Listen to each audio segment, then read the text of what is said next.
the first thing I would say is that if you're dealing with someone who's depressed and they're really depressed, you should try giving them antidepressants. Because if they die, you can't help them. Okay, so if you're suffering, you are obligated, in a sense, to hold on to whatever rope someone throws you.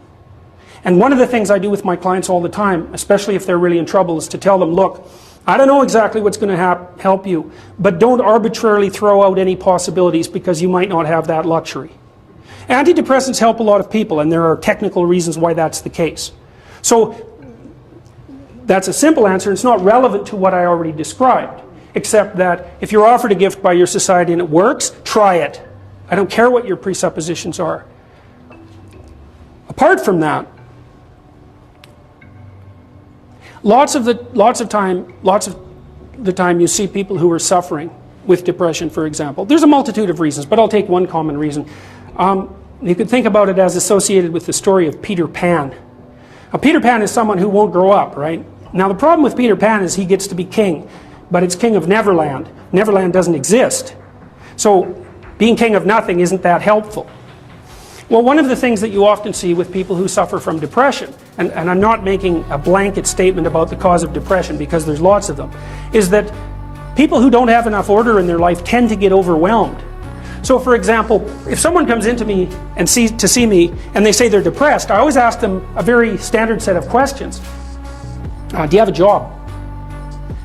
If you don't have a job, you're really in trouble in our society. First of all, your biological rhythms tend to go off the rails right away because there's no reason to go to bed at any particular time and there's no reason to get up. And for many people, if they don't get up at the same time, they foul up the functioning of their circadian rhythms, and that's enough to make them depressed right off the bat, especially if they start napping during the afternoon. They also don't have a purpose. People aren't good without a purpose. And this isn't hypothesizing. We absolutely understand the circuitry that underlies positive emotion. We know how it works. Almost all the positive emotion that any of you are likely to experience in your life will not be a consequence of attaining things. It will be a consequence of seeing that things are working as you proceed towards a goal you value. That's completely different. And you need to know this because people are often stunned, for example. They finish their PhD thesis and their presupposition is that they're going to be elated for a month. And often instead they're actually depressed. And they think, oh, what the hell? I've been working on this for 7 years and I handed it in and what do I do now? And that's what depresses them, right? It's the what do I do now? Well, they're fine if they enjoyed it, pursuing the thing. As long as it was working out, they get a lot of enthusiasm and excitement out of that because that's how our nervous systems work. Most of your positive emotion is goal pursuit emotion. If you take drugs like cocaine or amphetamine, the reason they're enjoyable is because they turn on the systems that help you pursue goals. That's why people like them. So if you don't have a job, you got no structure, that's not good. Plus, you tend not to have a point. So you're overwhelmed by chaotic lack of structure and you don't have any positive emotion. Well, do you have any friends? So sometimes you see people who are depressed, they have no job, they have no friends, they have no intimate relationship, they have an additional health problem, and they have a drug and alcohol problem. My experience has been if you have 3 of those problems, it's almost impossible to help you. You're so deeply mired in chaos that you can't get out because you make progress on one front and one of your other problems pulls you down. So one of the things I tell people who are depressed is like, don't sacrifice your stability. Get a job, even if it's not the job you exactly want. Get a damn job, you need a job. Find some friends. Get out in the dating circuit. See if you can establish an intimate relationship. Put together some of the foundational items that are like pillars that your life rests on. Well, that's the practical thing to do. So that's one example with regards to depression.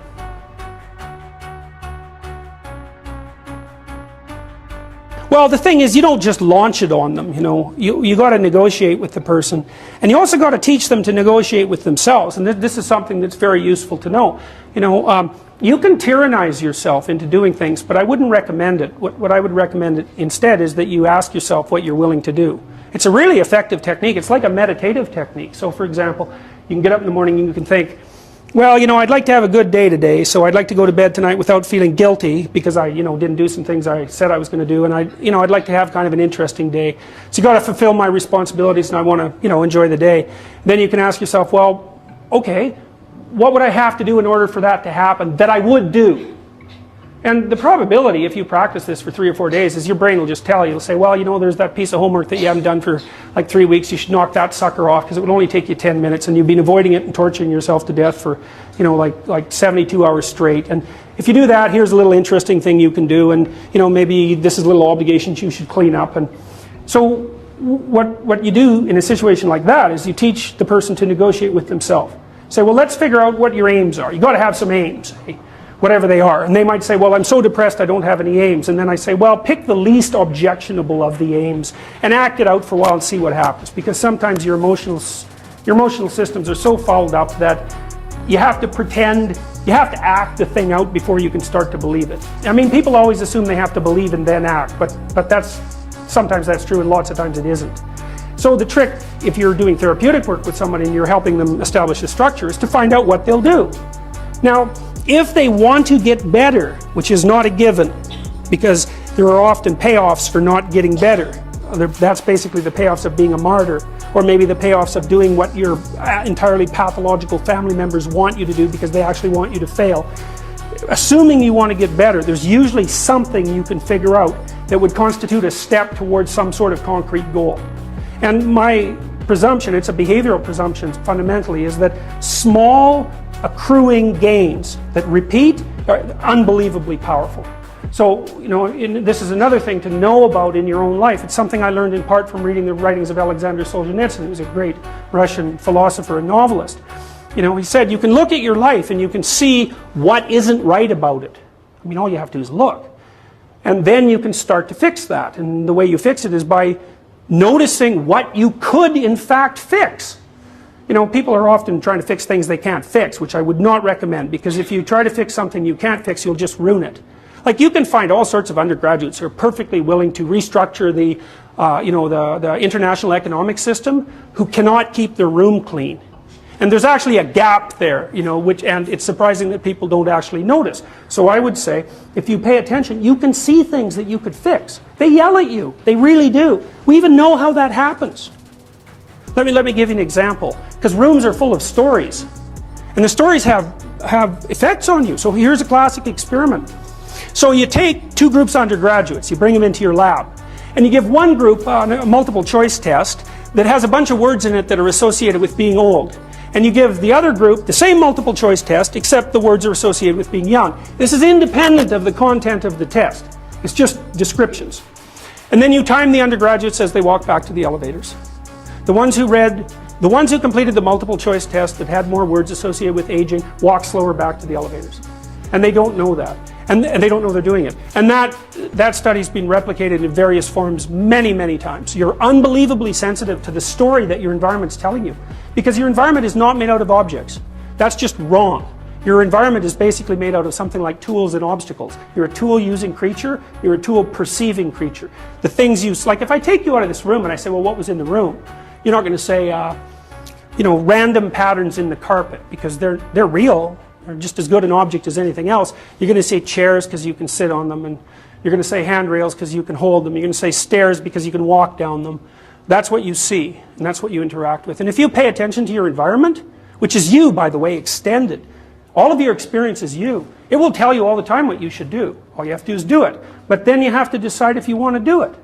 One of the things I've noticed about people, because I've wondered, once I started studying these mythological stories, and I got this idea about the fact that life can be meaningful enough to justify its suffering, I thought, God, that's such a good idea. Because it's not optimistic exactly. You know, some people will tell you, well, you can be happy. It's like, those people are idiots. I'm telling you, they're idiots. There's going to be things that come along that flatten you so hard you won't believe it. And you're not happy then. And so if life is to be happy, well, in those situations, what are you doing? Why even live? But life isn't to be happy. If you're happy, you're bloody fortunate, and you should enjoy it. You should, because it's the grace of God, so to speak.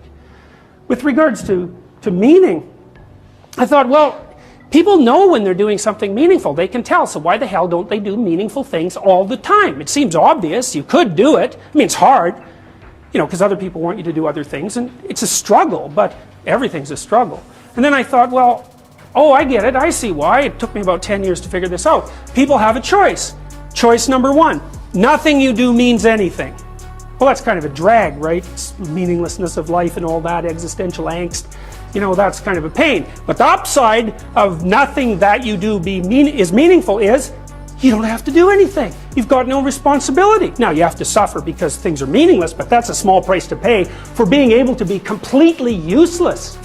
The alternative is everything you do matters. Really. If you make a mistake, it's a real mistake. If you betray someone, you tilt the world a little more sharply towards evil rather than good. It matters what you do. Well, if you buy that, then you can have a meaningful life. But there's no mucking around. It means responsibility. It means that the decisions you make are important. It means that when you do something wrong, it's wrong. Well, do you want that?